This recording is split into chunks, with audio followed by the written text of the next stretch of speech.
Nyakora mogi maga weche chalo karomo ma KICC Nairobi kendo abrodok kanyo thuolo mamoko mabiro ka wabiro kolo mago ma idhi nyime kod wuoye wigi kotendo kod lek mar piny Kenya keto Kenya lai makare mar chopo lek mage mag dongruok mago mani kod mise mopogore opogore ahinya moting'o weche mag uchumi, weche mag tije, weche mag pur, weche mag thieth, weche mag dongruok bombe, weche mag tudruok achiel kod weche mamoko nyakwara mogi mabende igeno ni biro miyo piny Kenya go ndamo kendo dhi mbele. Kowere kod mago ni jago moro yuago rem mar adhonde osiptal ma Kerugoya tok rowere moko monje ka giwacho ni okwalo simu.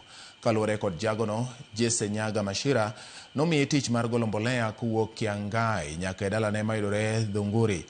Rawerano ma jahigni 18 wacho ni nokodesa nyamburko mar tero mboleago kendo duoge dala. To owacho ni tok chopo pacho nomonje kod rowere moko mowacho ni okwalo simu mar ng'at manomiye tijno ka ojendego nochune mondo mi omodh petrol kapok gitiayo kuome mach. Mgongo. Alafu tena walikuwa wamenifunga mikono huku nyuma na kamba ya trouser yangu. Kuna trouser nilikuwa nimevaa, sasa hiyo kamba ndo walitumia kunifunga nyuma mikono.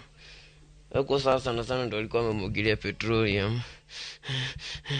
Sasa wakaniakisha. Mara ya kwanza nikajizima, nikajirola hapo kwa nyasi. Jukula alikuwa ananiakisha ilikuwa kwa nyasi.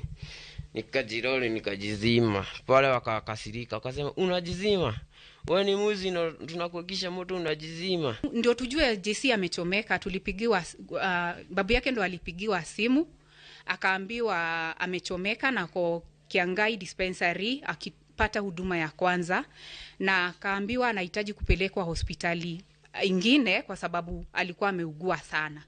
Sasa wauguzi wa hapo Kiangai dispensary walikuwa wamemtafutia ambulance ndo aletwe Kerugoya level 4 hospital ambapo amekuwa akitibiwa tangu alipoingia.